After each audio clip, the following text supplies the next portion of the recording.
Today's guest is Cody Mruk. He's the Senior Director of Business Development at ECS Federal. And Cody and I met through our interactions here in the DC area. It could have been AFCEA, it could have been ACT-IAC. Both of us are pretty well involved in both those organizations. Him in some really cool ways that I'll let him talk about. But thanks for joining me on the podcast today, Cody. Yeah, thanks so much, Jeremy. So as you mentioned, I'm the Senior Director for Business Development for ECS Federal. I'm also a dedicated husband. I'm also a very proud father to an 8-month-old beautiful little girl who's the light of my life. And where I'm from, so kind of taking it back all the way to my childhood, I'm from upstate New York, so a little town called Poughkeepsie, just 80 miles north of the city. Moved from Poughkeepsie down to a town called Westminster, Maryland, just outside of Baltimore when I was 8. My father got a job at Whiting Turner, which is a commercial construction company. And so that relocated our family down to Maryland. Grew up in Maryland in the town that at that time was pretty much cornfields and pickup trucks, and it's gotten a little bit more growth to it since then. But I do remember when we first got our Chipotle in town, and that was a big deal. So that was exciting for us. Went to a fairly sizable high school, Westminster High School, graduated with about 3,000 kids at the school. And then after that, went off to West Virginia University. WVU was my #1 choice.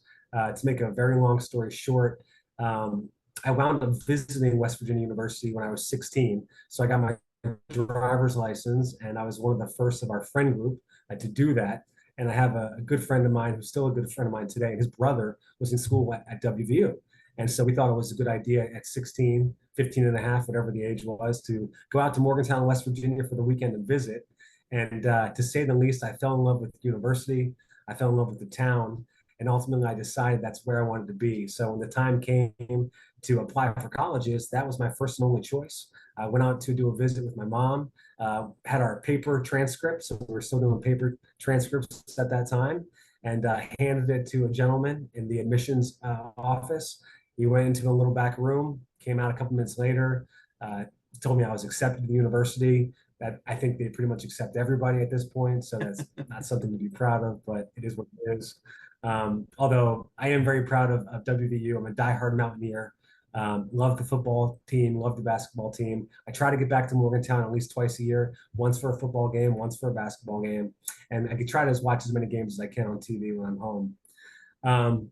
But after college, really didn't know what I wanted to do, even when I was in college. So I didn't get into like a career trajectory, a career path as part of the university, so my courses. And so I went into a path that was called multidisciplinary studies. And that's a really nice way of saying I have no idea what I want to do, and this is the easiest way to graduate. And so that's what I did. I ultimately got 3 minors that created the 1 major, and that was in public communication, entrepreneurship, and public relations. And so got my degree, graduated in May of 2010, hopped in my pickup truck at the time. Shortly after that, moved up to New Jersey with a suitcase and an air mattress, and lived at a good friend of mine's 1-bedroom apartment. I slept on an air mattress in the corner of his apartment. He was working at the time for a transportation company, and he was doing sales, and they were hiring summer help for their call center. And so I said, well, I'll do that for a summer and see how it goes. And so I did that. And then the summer ended, and it was time for me to go find something else to do. So moved back down to Maryland, moved back in with my folks, even though it wasn't the ideal situation. And I got a job, believe it or not. I was going door to door selling roof siding and windows. And I wasn't even the sales guy. I was like the marketing guy, right? And so you probably have seen these guys knock on your door like at 5:30 in the afternoon, right in the middle of dinner or preparing dinner. And they're asking you about how old are your windows and have you seen the shingles that have fallen off your roof? And so that was me. And I'm proud of that job, and I'm proud of that step in my career, because it was by far one of the most challenging jobs I've ever had. And I did that for a year. And I learned a lot about myself as a person, as a salesman as well, and really helped me develop very thick skin, helped me to develop the ability to hear the word no, to hear rebuttals, but to kind of keep on pushing as appropriately or as needed. And one day I just kind of got tired of it, and I went to my mom, who at the time was a accounting executive, a DoD accounting executive in the government contracting space, and I knew that, but I didn't know much about what this world was, right? And so I went to her and I said, "Mom, you got to help me out. I'm miserable."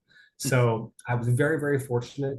Her brother, my uncle at the time, was the CEO for a small company called Enterprise Information Management, or EIM. And so he reluctantly agreed to give me kind of my entry level position into what is government contracting. And it was in a what we'll call sales support, sales operation role. And so I got a job making pretty much no money, moved down to Arlington, Virginia, not knowing anyone. So I convinced one of my brothers and my former college roommate to move with me. And so they were both working for Whiting and Turner at the time, which is the company my dad works for. And I went to work with my mom and my uncle at EIM.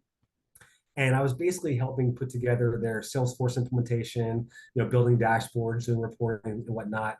Ultimately, went out and got certified as a Salesforce admin and learned a lot about CRM.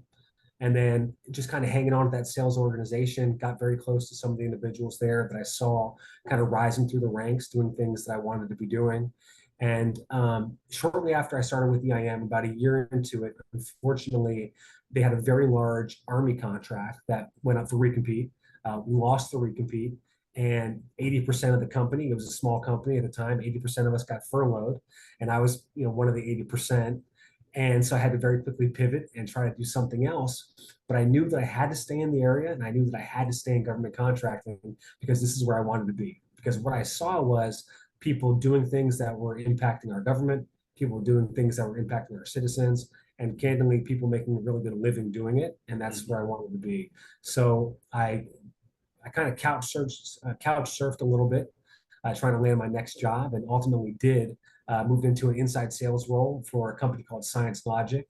And then after that, was recruited to come over to an SDVOSB called the Ambit Group. Props to Brett Peffer for bringing me over there. And also big thank you to Kim Hayes, who was the CEO for the Ambit Group, for giving me that opportunity. And so, working with and for, Brett, Kim Hayes, also Brian Baker, who I'm still very close to today, was able to kind of build my skills and build my network and learn about what this industry is and what we do and what we don't do and how to identify, qualify, capture, secure new business. And that's kind of where I got my start in AFCEA as well. So, Brian Baker, who I was working for at the time, worth noting that Brian's actually the president for AFCEA Bethesda today. I was working for Brian, and he suggested I go to and participate in what was at the time known as Young AFCEA. And the Bethesda chapter was and always is the #1 federal civilian chapter for AFCEA. Yeah. And so I went to a happy hour where they were recruiting volunteers, and Christina Kelly, now Christina Britt, was the president for Young AFCEA of AFCEA Bethesda. And I immediately volunteered and loved the mission and loved the opportunity to network with my peers, but also to put myself out there in a meaningful way to get my name and my brand out there, if you will. And just kind of, thanks to Christina and a few other folks, I was able to just kind of climb the ranks through the Young AFCEA chapter. Ultimately became the president for the Young AFCEA Bethesda chapter, and I've been very close to that organization ever since. So I've been involved with AFCEA Bethesda for at least the last 10 years. And here recently, when I learned that Brian was going to be the president for the Bethesda chapter at the parent level, I reached out and I said, Brian, I would love to work with you again. I would love to get kind of re-engaged at the board level. And how can we make that happen? And I was fortunate enough that Brian gave me that opportunity to work for him and with him on the board. And so we're doing that now, planning and executing wonderful events, happy hours, dinners, panel discussions. Really, the goal there for AFCEA is to create a platform for communication and collaboration for government and industry to come together and share ideas, which I think is so important when it comes to what we do. And similar to AFCEA, ACT-IAC does the same thing, right? They create that environment, that safe space for communication. And what I found is that a lot of the folks who were involved in AFCEA were also involved in ACT-IAC. And so I said, well, let me go ahead and see what this is all about, right? And so started attending some of those events and some of those get-togethers and learn more about their professional development organizations, the associates for young careers, the Voyagers for mid-level folks, and of course the partners for executives. And I found that there was a ton of value in going through that professional development program because at the end of it, you become a fellow. And that fellow network is invaluable to the success of many business developers in our industry that I work with on a daily basis. And so I did get the opportunity to go through that Voyagers program in 2020 during the COVID year. So unfortunately, a lot of it was done virtual, but I still made some lifelong friends through that program. I learned about how the other side of the world works, and so got to have kind of one-on-one conversations with my government counterparts to see what they do on a daily basis. But really before that, when I was at the AMBIC group, I got to cut my teeth not only in business development, but also on the delivery side of the house. So, through the guidance of Kim and Brett and others at the AMBIC group, they suggested that I go get my PMP, because if I'm going to be selling these services, I better put my money where my mouth is and understand what it means to deliver and be a PM and do those things. And so I went out and got PMP certified back in 2015. And then I sat on site at NOAA, National Weather Service, up in Silver Spring, Maryland. And so I was running a portfolio of programs, a portfolio of projects that was tied to a physical IT migration. So moving things from Silver Spring, Maryland to Martinsburg, West Virginia. It was okay. I learned kind of how the delivery side of the house worked, and I have a great appreciation and respect for those guys. But I ultimately got an opportunity to move back into growth organization, back into a business development role, thanks to one of my dearest friends today and personal mentor and professional mentor, Jeff Nolf. Jeff has just been such a positive influence in my life, and also, someone that I keep near and dear to me, both personally and professionally. And so Jeff and I met through an AFCEA event. In fact, it was the 2015 AFCEA Bethesda Senior Government Executive Dinner. I was tasked with moderating a roundtable conversation, and Jeff was at my table. And we had not met before that. But a few months after that event, Jeff had reached out and suggested I come work for him and get into the growth organization for a company called ECS Federal, and help grow that organization and grow that organization's footprint in the federal civilian space. So ultimately, after my, I'll call them, frustrations on the delivery side grew and grew and grew, I said, yeah, I think it's time for me to go back into business development. I think that's where I belong. And so I made that move, and it was one of the best moves I ever made professionally. And that's not a knock on the AMBIC group, but that's just to say that it's something that I think helped put my career trajectory to where it needed to be, so that I could be sitting here with you today, kind of having this conversation. Had a great 5 years at NIC, worked with some amazing people. Ultimately, it got to a point in NIC where I felt like I had learned what I could learn from that organization, and decided it was time to make a move. And so that move was over to SAIC, working for a gentleman who many of us know and adore, Sanjay Sardar, the mayor of DC, I call him because everyone knows who he is. Sanjay, took me under his wing, and I was running the business development organization for SAIC, covering the USDA account specifically. I did that for some time, and then moved from the BD role into a strategic capture manager role across federal civilians, so supporting beyond USDA, but more in that strategic capture role. And then after that, I'd gotten into the Voyagers program, and that's where I met a few people from ECS. I built a relationship with Becky John, who was the vice president for business development at ECS. And Becky John suggested, one day that I come meet some of her colleagues for lunch. And I met a few folks, Mr. Keith Quigley, who's our senior vice president over our enterprise solutions business unit. And ultimately, that lunch became dinner, and dinner became happy hour. And, we did it once, we did it twice. And then next thing you know, I was working for ECS. And so I've been in ECS now for about a year and a half.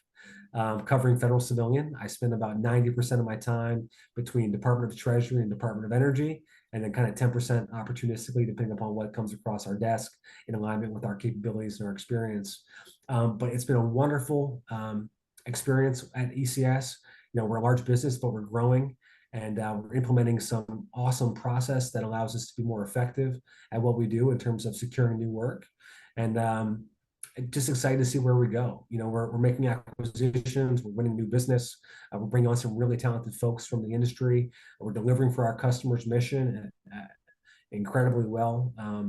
Our IRS folks, Kevin Costello, our account manager, does a fantastic job delivering for the IRS customer, and it's a team effort. And so I couldn't be more excited to be part of the team, and looking forward to see what we do in the coming years. Wow, I'm excited just listening to your story, hearing some I'm all very, jacked up very about it familiar now. names. What's Yeah. that? I said, I'm all jacked up about it now. Oh, and you've worked with some amazing people or have had some opportunities with some amazing people. So I think that when those things happen, it's hard not to take the advantage of them. Yeah, it is. And I don't mean to be name dropping or anything. I just wanted to give credit where credit's due for some Yeah, of the awesome people that I've got to work with. I take a lot of pride in my network. I take a lot of pride in my ability to build relationships with people. And I've been fortunate and blessed to have met and to have worked with some awesome folks. And I think that it's so important, especially in my role as a business developer. A lot of what we do is very much relationship driven. And so I take that to heart. And that's why I participate in things like AFCEA. That's why I participate in ACT-IAC, because I have to be out there. People have to know who I am and I have to know who they are to understand who's doing what to whom and make sure that I have the pulse on the industry. totally makes sense. Well, Cody, looking back at where you've been, what's something you look at and go, man, I wish we did that differently? Yeah, I got to be careful here, right? There's a few things I would change. I don't want to offend anybody. Sure. Um, but if I had to think hard about it, I mean, something that I would change, again, selfishly talking business development, right? From my perspective, something that I would change is probably, the myths and the misunderstanding around what the federal acquisition regulations say around communication between government and industry, right? I Mm, think that I have, on a countless number of occasions, have engaged with contracting officers or executives on the customer side of the house that say things like, well, if I meet with you or if I tell you that, I have to meet with everyone and I have to tell everyone the same thing. It's not true, but I understand where they're coming from, right? You have to be careful, and I appreciate that. But I think that what I would change, to that point would be just to try to give everyone a perspective of why we need to engage industry and government. I think that it's important to understand that the government has these requirements, the industry has the capabilities, but if we're not talking to one another and we don't understand what it is you're trying to solve and what you're trying to accomplish, and you don't understand who we are, what we do, and how we do it, then it just makes everything so much less effective. And I think that if I put myself in the government shoes, what I would say is, from that standpoint, is that if you allow us to have these conversations, open and meaningful conversations, to allow us to understand your requirements better, it's only going to do good things for everyone, right? To include the taxpayers. What it does is it's going to drive up innovation, it's going to drive up competition, ultimately driving down cost. And that's what we want to see. totally agree with you, Cody. It's a challenge throughout government where I'm on my fifth federal agency as a government employee. It's very prevalent in business areas, not in some of the contracting people who work in the acquisitions. They know the FAR much better. They know what's allowed, what's not allowed. They know the true rule is if it doesn't say you can't do it, you really probably can. Right. But the people in business who, maybe they got their core certification, but that's a very small portion of the rules that are out there and how do you do it. So I completely agree with you. I think there is I'll say this, not you. Cody's not saying this. I'll say there's a dearth of knowledge and education within the government employees that would help overcome those myths.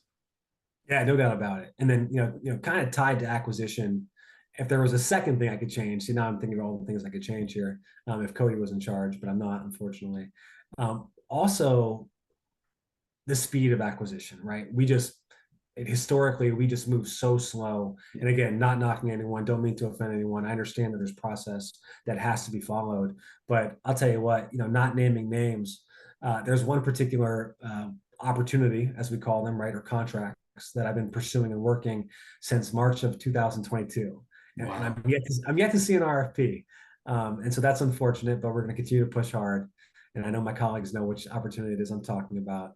But then even when we do see an RFP, right, go from RFP to contract award, um, at this point in time, there are so many protests in our industry that you do have to build in the protest period when you're forecasting your revenue for the year, because it's just inevitable that someone is going to raise their hand and say, no, hold on one second. We have to take a second look at this for X, Y, and Z reason. And so the sales cycle is so lengthy in the federal government that I'm not sure that a lot of folks outside of our industry really understand just how long it takes to put a requirement in place to compete the requirement, to award the requirement, and ultimately get started on a project. Yeah. Oh, and the government has to plan for that protest period as well. So we have to budget 100%. for that protest period, make sure we have the money not obligated on a contract that we can put towards that protest period. There are many challenges there, and there are ways to get around it, right? Not get around protests, but there are ways to do things by the book in such a way that protests are less likely, or won't win, right? And in some cases, I've been at an agency where we did have a protest and it was resolved extremely fast because our documentation was solid. We had it there to provide to the board to make that determination, and they did so very quickly. So I think but once again, it goes back to my thought that government individuals need to get far aware. You need to get very knowledgeable about all the clauses, not just the things they make you take in the classes to get so you can sign invoices. Anyway, it's a challenge. Nice, spot on, Jeremy. I mean, it's on top of all the other things they have to do, right? But also being acquisition experts as well, and it's tough. It's a tough situation. But those are great changes. So what's coming up for you here in the near future? Oof, we're busy. We're very, very busy. At home and at work, right? I mentioned my 8-month-old daughter who just continues to amaze me every single day. And watching her grow up has been so special for me and my wife. I intend on spending a lot of time, at home with the family as time allows. But of course, our business keeps us busy. As a business developer, I'm working on opportunities right now for 2025, 26, 27, and beyond, right? We have to continue to kind of feed the beast, if you will, and make sure the pipeline is full of ripe contracts that make sense for us from my capabilities perspective, from an experience perspective, and that are spot on with our approach to the industry, tied to what our strategy is for growth. And so, right now, got a lot of things coming down the pike that need to be continue to be qualified and moved into capture and be captured and move into proposal. And we're going to have a busy summer. No surprise there. Fourth quarter, government fiscal year never changes. It is what it is. I'm already looking forward to the many RFPs that'll come out the Friday before Memorial Day weekend and the July 4th holiday and Labor Day and so on and so forth. And I say that somewhat in jest, again, not to offend anybody. It's hard to avoid. But I think that's kind of the near term, right? It's just continuing to bang away, continue to grind, continue to stack the wood, make sure that we have enough ammunition, right, to continue to grow. If you're not growing, you're kind of dying, right? That's what they say. So, our goal for ECS is to be a $2 billion organization. We have the pipeline to back that up. We have the talent to back that up. And I'm just fortunate to be a part of it. And then from a long-term standpoint, my hope is that I'll have a long, successful career here at ECS. And, when the time comes, hopefully it's at ECS, but if not, somewhere else.